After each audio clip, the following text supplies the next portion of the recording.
Two things I want to ask you guys really quick before we actually go into what this question's asking. If this is the graph of f of x, this is an x value of a right there. What's the output? Yeah, f of a.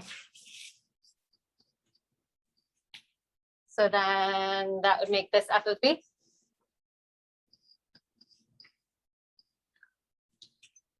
How do I visualize the average rate of change? Yes, slope of the secant line. So I'm going to draw the secant line, the line connecting these two.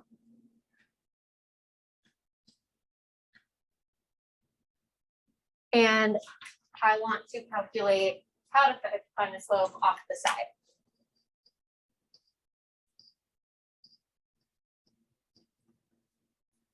How do I find slope? Change of y over change of x. And then using these specific coordinates, the change in y would be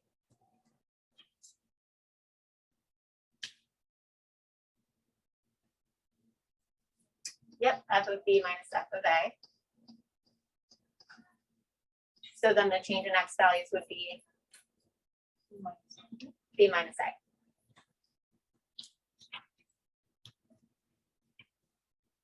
What happens is I make that change smaller and smaller and smaller.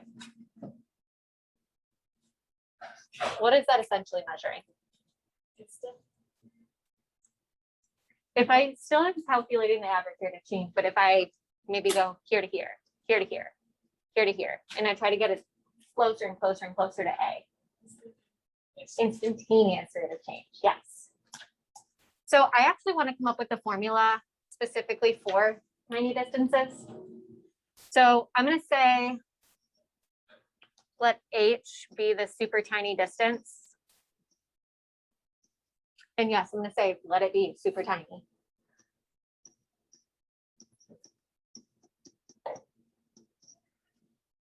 If I go a super tiny distance away from A, what would this new X value be right here?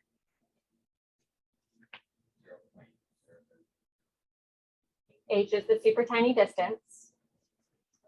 A plus H. But I appreciate the super tiny number.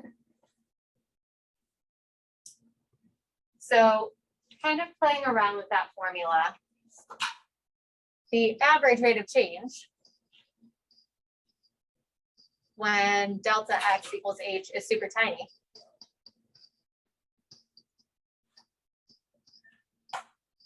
Again, loving the technical words here. Go ahead and plug those two x values, the a plus h and the a, into the average rate of change formula. And I'll give you guys a moment to write that down, simplify.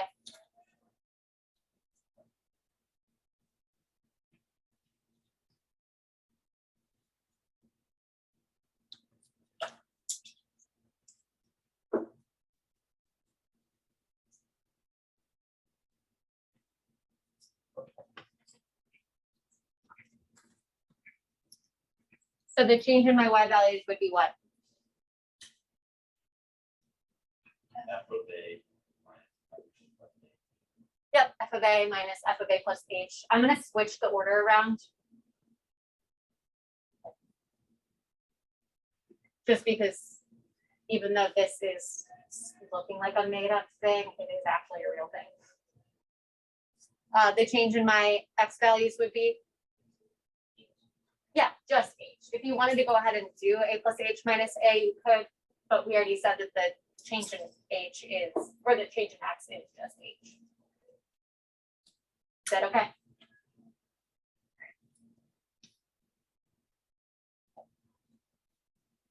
So you guys said when that distance gets tinier and tinier and tinier, what are we essentially trying to find? The instantaneous rate of change. So let's write that up. If h approaches 0, get it tinier and tinier and tinier, then we can essentially find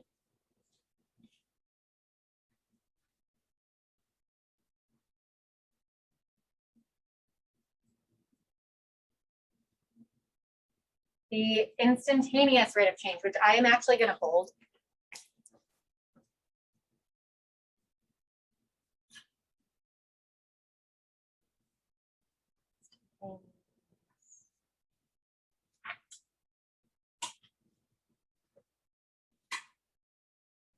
At x equals a.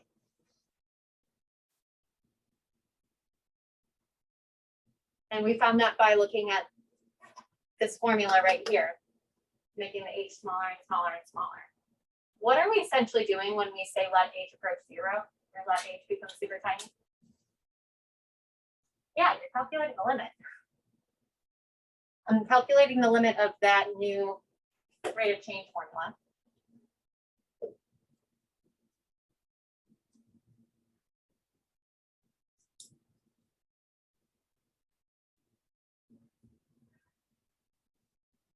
As h approaches 0.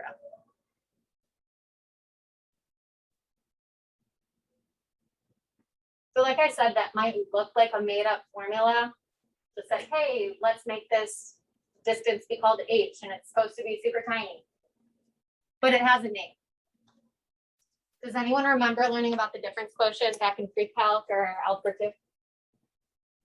Or at least remember the names slightly in the far back sections of your brain.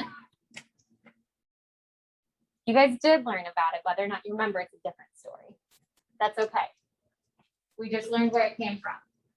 This, without the limit there, pretend that's not there. Without the limit there, that formula is called the difference quotient. If you have a highlighter, go ahead and highlight with me. The difference quotient is a modification of the average rate of change formula. That's how we made it up, right? Looks like the average rate of change, except the denominator is just a single letter that represents a small change. The difference quotient emphasizes the change over a smaller segment than that average rate of change formula would. Average rate of change formula, you can use it for any interval. Difference quotient is specifically used for small intervals. And it describes the slope of the secant line connecting those two nearby points. Let's see. So I'm going to just write down the difference quotient. It's that f of a plus h minus f of a all over h. However, if you are using two close points, you can technically use the average rate of change formula as a supplement.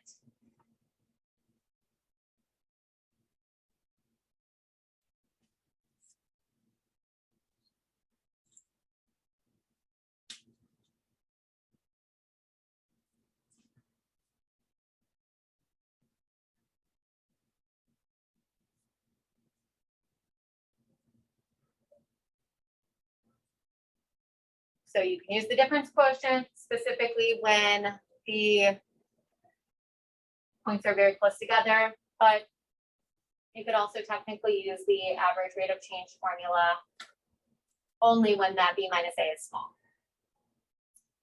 Good.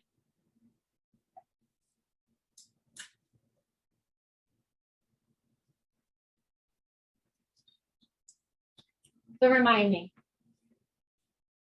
when this got closer and closer to 0, when that h value got closer and closer to 0, what were we measuring visually? The slope of the tangent line and then also the instantaneous rate of change. We have another word for that. Welcome to the very beginning ideas of calculus. This is like the first half of calculus, second half of calculus is going to be the opposite of this later on. The derivative. So the derivative of a function, that is the slope of the tangent line at that point. You could also think about that as the instantaneous rate of change. You guys will hear me asking you so often, what's the derivative measure? What does it look like visually? Those are the two things that I'm looking for. I want you to start memorizing that, getting used to that as like very initial thoughts. So the only other thing that I want to show you guys here is the notation. That is called f prime of a. Say it out loud. F prime of a, good. So if I have that notation written down, f prime of x, f prime of some number, I'm asking you to calculate the derivative. And how did we figure out the instantaneous rate of change? What did we have to do? Use the difference in both. Yes, what are we doing with the difference quotient? And what do we have to do with that difference quotient to find the slope of that tangent line? Because right now, the difference quotient is just finding the slope of the secant line with two nearby points. If I wanted to estimate the slope of that tangent line, I'm gonna have to do something special.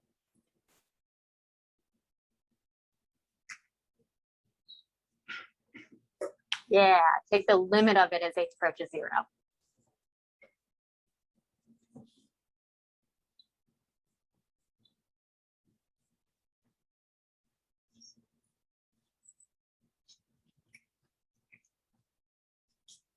But you guys remember how I said we could technically use the average rate of change formula when that change is very small? Well, we could also write a limit definition up for that as well. Oh, undo, too far. Okay. The question is, what do I want the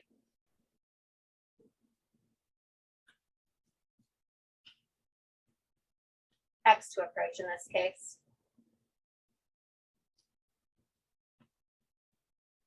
Over here, I have that h approaches 0. So that change in h, or that change in x. Carly, what did you say? X approaches a. Perfect. Yeah, if I let x approach a, then that denominator approaches 0 altogether, right? Any questions? One more thing that I think would be a wise idea to write down is that this is the difference quotient definition of a derivative. So difference quotient, limit definition of a derivative.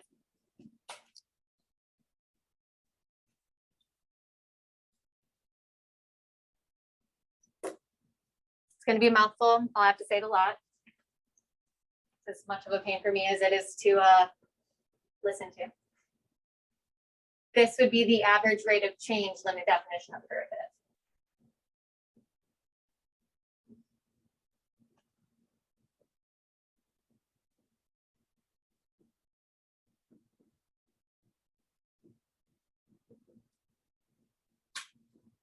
And when I say limit definition, I actually am referring to these things with limits because soon we will be, and I mean very soon, we'll start looking at ways to get shortcuts. So we don't have to calculate the limit every time that we want a derivative. All right, when you're done writing, go ahead and flip your notes to the next page.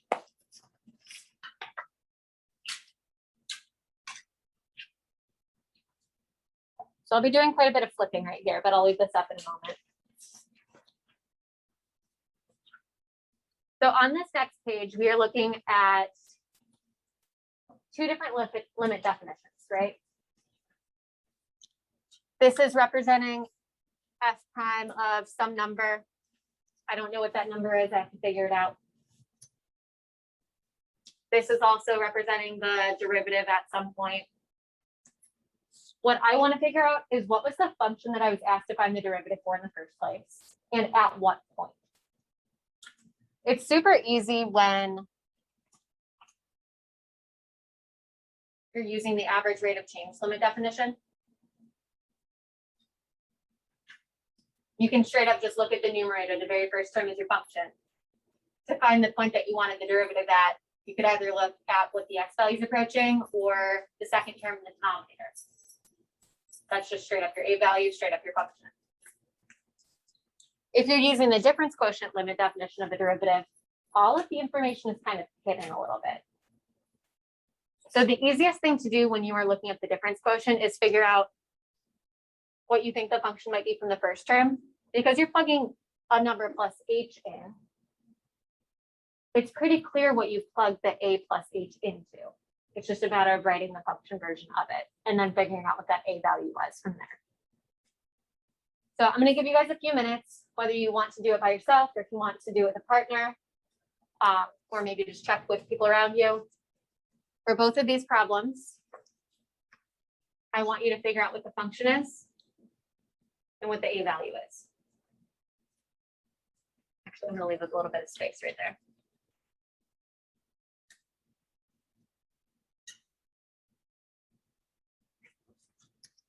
Go ahead and do that for both A and B.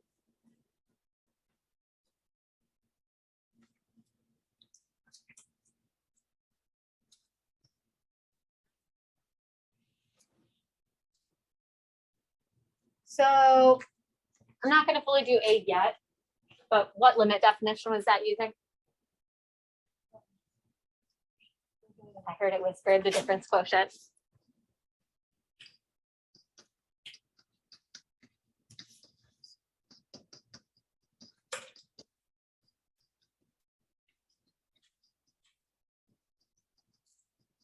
And then B is using what limit definition? Average rate of change.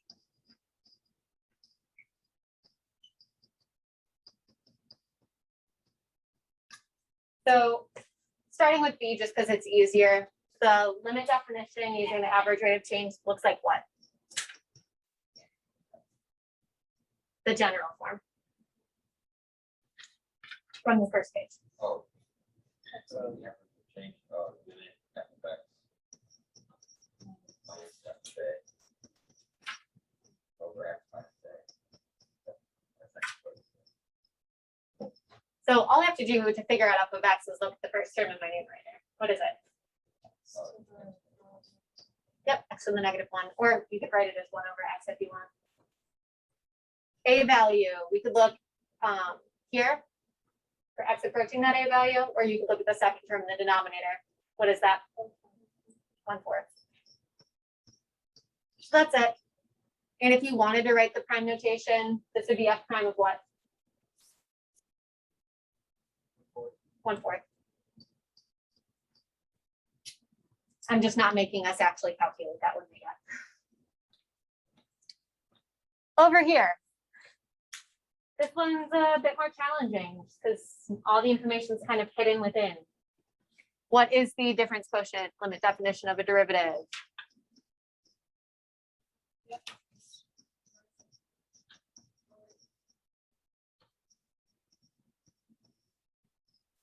So what I like to do is try to figure out what my A plus H is first. So if I look here, my f of A plus H is that first term, right? It's the 5 to the 2 plus H. So we can figure out 2 things from there. What does it look like my A plus H was? 2 plus H. So A is probably 2, right? So I'm going to use that in the back of my head. A is probably 2. We can double check in a moment. What does it look like the function was that I plugged the 2 plus H into? 5 to the x.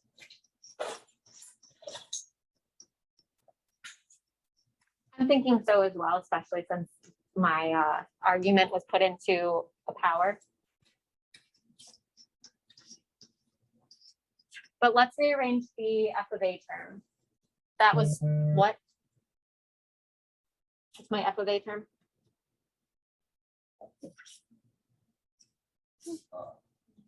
25.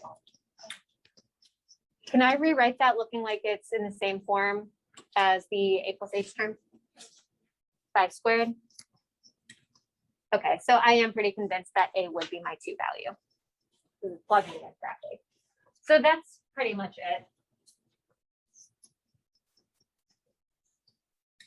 It feels a little guess and checky, but if you could figure out what your A plus H is and figure out what you might have plugged that into, all you have to do from there is, after you've written down what you think f of x and what A are, try writing the difference quotient up with it, A plus H.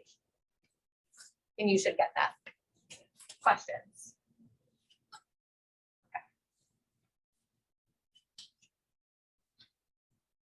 Let's talk about tangent lines.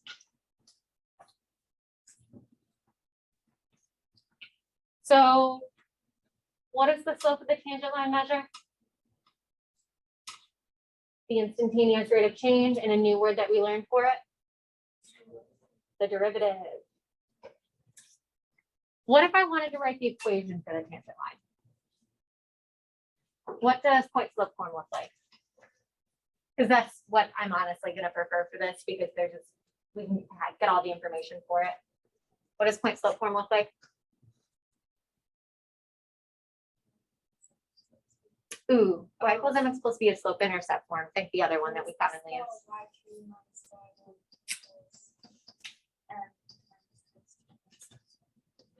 Just about, except I'm not going to use the twos. I'm just going to leave them as the plain variable. So y minus y1 equals m times x minus x1. There's a reason I'm using point slope form for this. What's my x1? A. Right here. What's the output for that A value? So I have a point, and what's the slope again? When we get into the bottom part. What's the slope of the tangent line? The instantaneous rate of change, or the derivative. So for now, I'm just going to write that as y minus f of a equals m times x minus a. But you guys just told me that our slope is the, again, what? The derivative. And how do we write the derivative?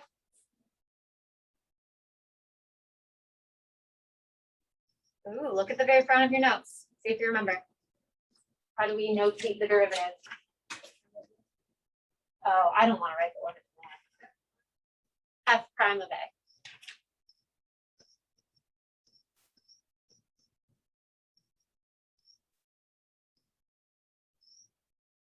So that's another thing that needs to start signaling in your head. If you see the F prime notation, that means that you are looking for the limit of the difference quotient or the limit of that average rate of change formula. How are we feeling? Okay.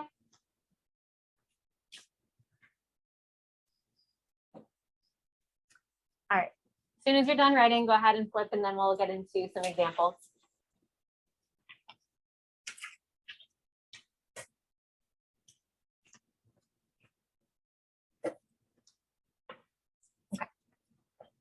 So practice 2, it says, given the function f of x equals square root of x minus 1, write the equation of the tangent line at x equals 5. Looking back to the equation of the tangent line, what is going to be the hardest thing to calculate? Or maybe not the hardest, but what's going to be the most time consuming thing to calculate? You know, if it wanted to pop up.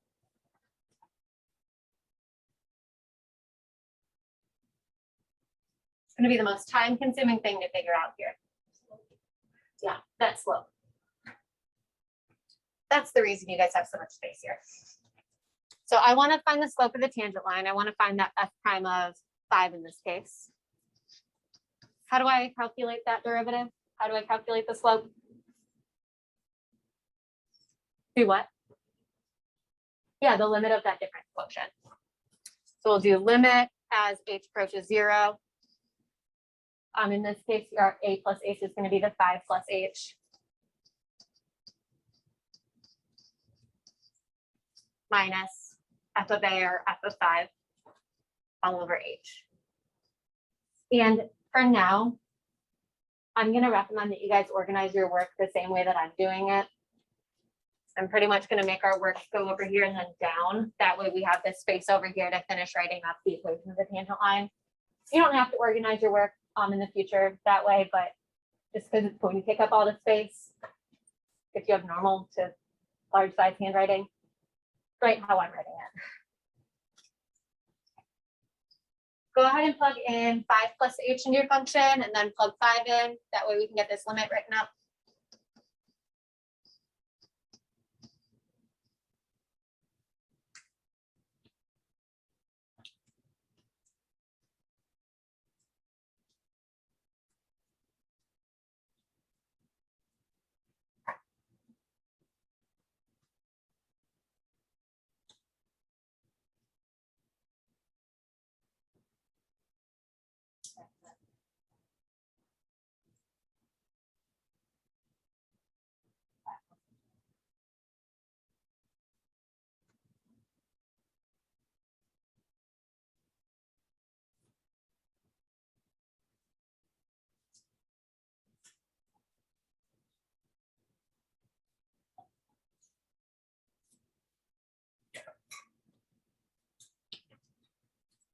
Okay, when we plug the 5 plus h into d squared of x minus 1, what do we get?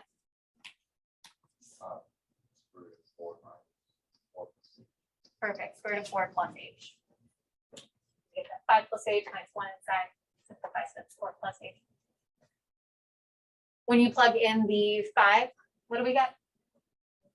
2. Okay, try plugging 0 in. No, why not? 5 times 0. Not only is it division by 0, it's 0 over 0, which is what? Indeterminate. Yes, 0 over 0 breaks so many different rules. Any ideas on how we can deal with this? Multiply by the conjugate. Yes, multiply by the conjugate. Ah, sometimes I hate this board, but I also love it. Okay, tell me, what is the conjugate? Square root of 4h plus 2. Yeah, square root of 4h, but instead of minus 2, plus 2. 4 plus h. Yes. So go ahead and multiply by the conjugate in the numerator. Do not multiply it out in the denominator. We're hoping that that division by 0 cancels out eventually.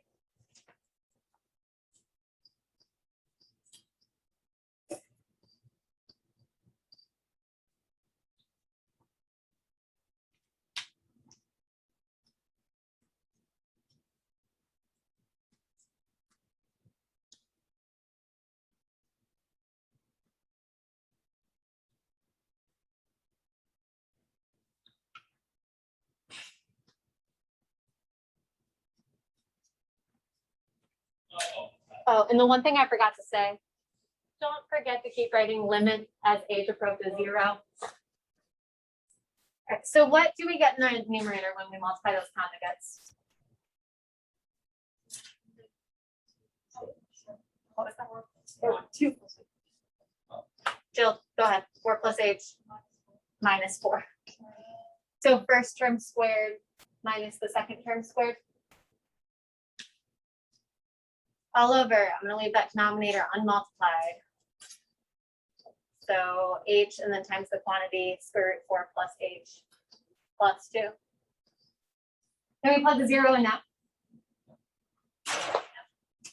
Still not gonna work. But we could simplify things. Anything that you guys can simplify right off the bat. 4 minus 4 is 0. Numerator is just h. All right, let me write it out, even though I don't feel like it.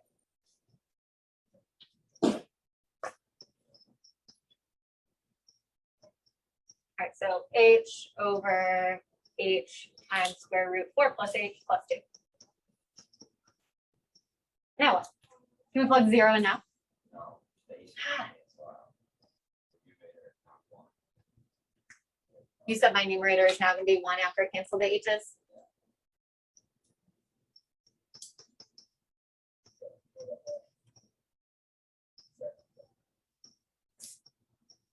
Okay, now can I plug the 0 in?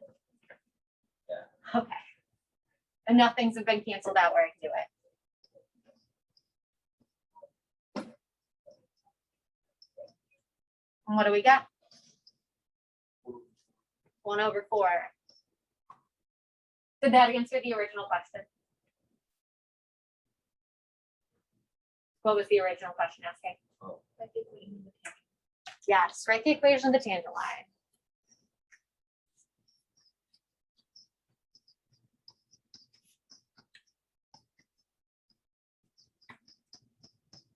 At 5. What was that general form for the tangent line? I minus a.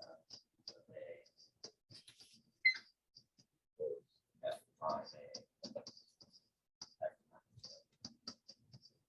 a. Okay, so y minus, what's f of 5? We already calculated that one. 2. S prime of 5.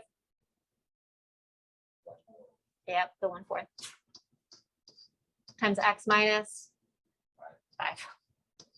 That's it.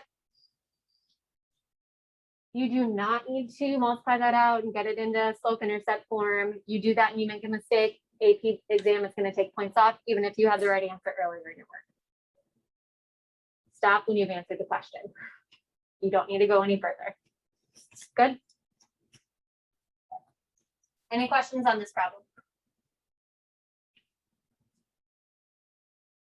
Okay, practice 3. Close the graph of g of x. Show that g prime of 3 does not exist.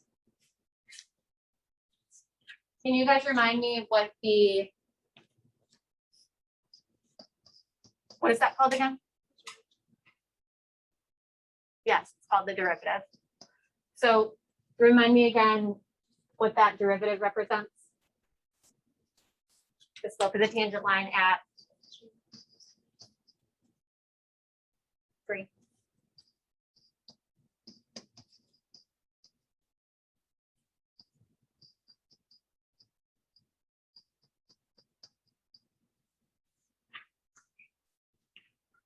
And how do we find the slope of the tangent line? How do we find that instantaneous rate of change?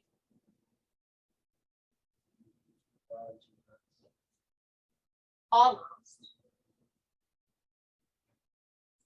So it's not just finding the change in y over change in x. We have to do something to really estimate the derivative. How are we finding the derivative? How did we learn about that in the notes? Yeah, the limit of the difference quotient.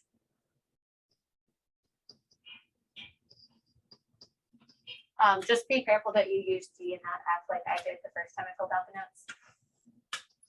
So g of not a plus h, it'll be 3 plus h minus g of 3 all over h.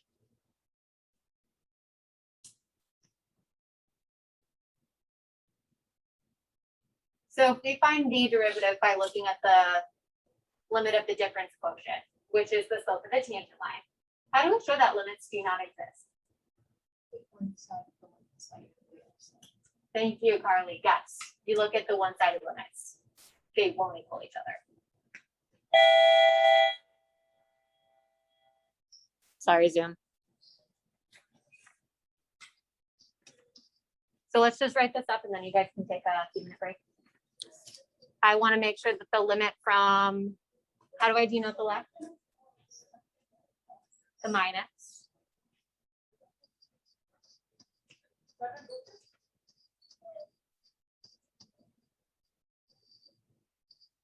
Does not equal the limit from the right. So figure out this limit. Hopefully it does not equal the right side of the limit.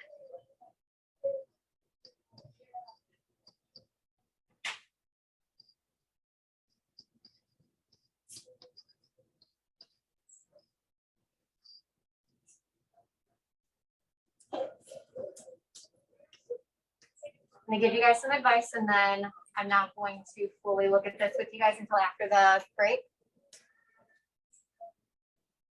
So this limit right here, the overall limit is supposed to represent the slope of the tangent line at 3. How would you figure out the limit from the left? Where would you look visually?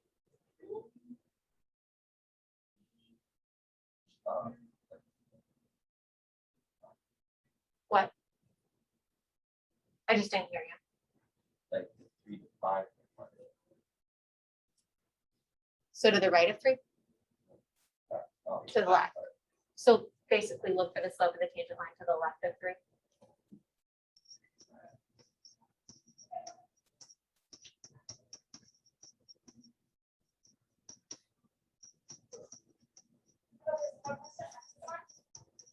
Using any small number. Don't bother plugging it in. Just know that these are going to represent the slope of the tangent line to the left or right of that A value.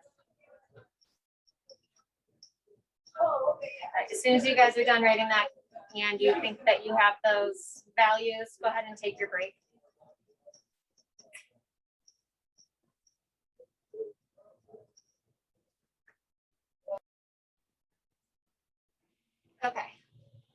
Can I have someone come up here and draw the tangent line for a point that's to the left of 3? I promise it's not gonna shift now. No one? And then can I have someone come up here and draw the tangent line to the right of 3? There you go.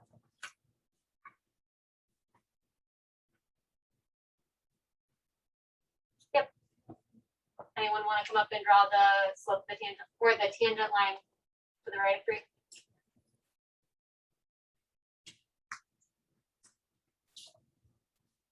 Fine, I'll do it. That's to the right of 3, right? Tangent line. Pretty much that same line, or exactly that same line. So if I'm looking at to the left of 3, what's the slope for that horizontal line? 0. The slope of line to the right? How about any person? 1/2, perfect. Left limit does not equal the right limit. You guys just showed that the overall limit doesn't exist. And that's okay. In fact, I'm gonna let you in on a little secret. What would you guys call that kind of spot right here? Go ahead. Vertex?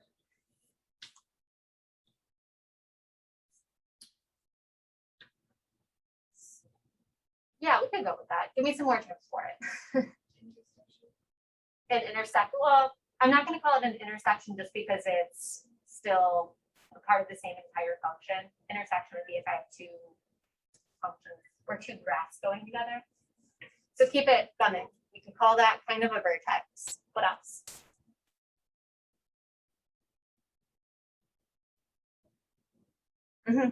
A corner.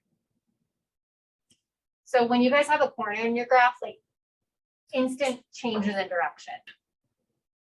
You're given like no lead up to it, like this actual vertex there. That's the subtle change over time, right? But at this corner down here, you were given no leading up to it, just automatically this instant change. Those derivatives are never going to exist. If you're at a corner, the derivative isn't going to exist because the slope of the tangent line to the left is not going to be the same as the slope of the tangent line to the right. Is that okay? Cool. So last example here.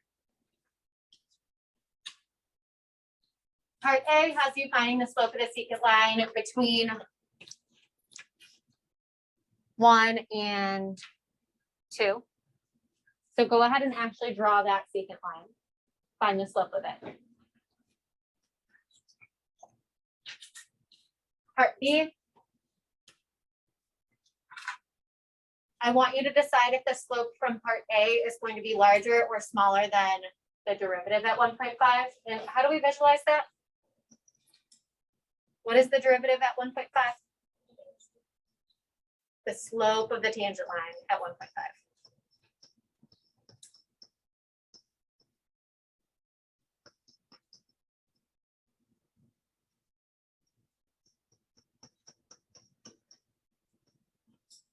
And then part C, just estimate f of 1. Again, how do you find f of 1?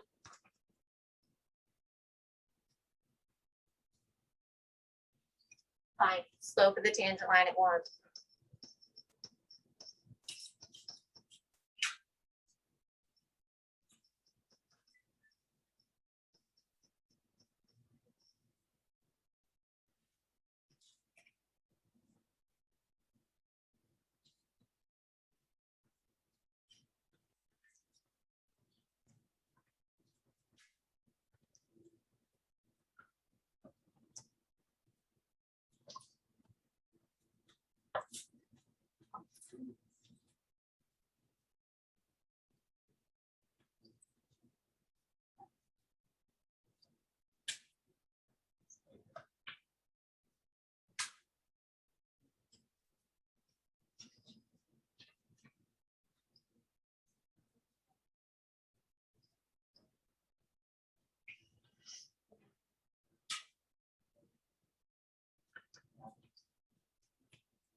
All right, so your answers could vary a little bit. I've seen some 0.75s and I've seen some 0.8s without having the actual function and knowing the actual value there. It's kind of difficult. But as long as I saw something close to 0.75, I was happy with that. So I'm gonna go ahead and draw the secant line that represents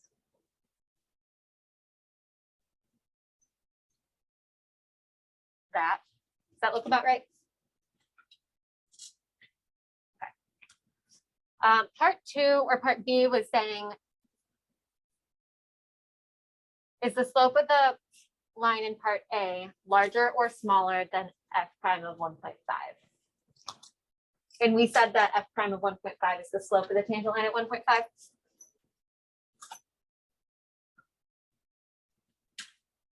I'm going to try my best.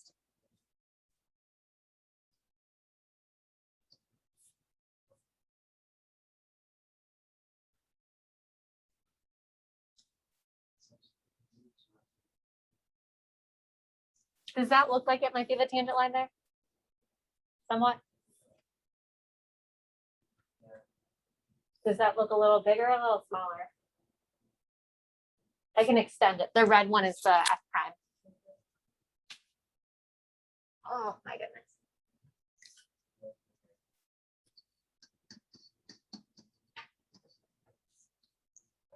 So which one's bigger? F prime of 1.5 or the secant line? Yeah, just barely. In a practice, I would try to give you guys something that's a little bit more obvious. So I'm going to say f prime of 1.5 is greater than the slope of that secant line. Or you can put this 0.75. And then Jill, did you want to come up here and do part C? Could you also draw on the tangent line at one? You could draw on the tangent line and then we can go ahead and scroll down.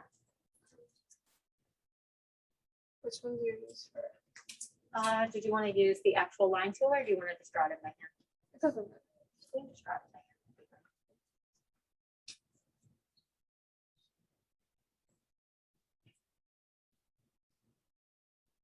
That works. So what's the slope of that line?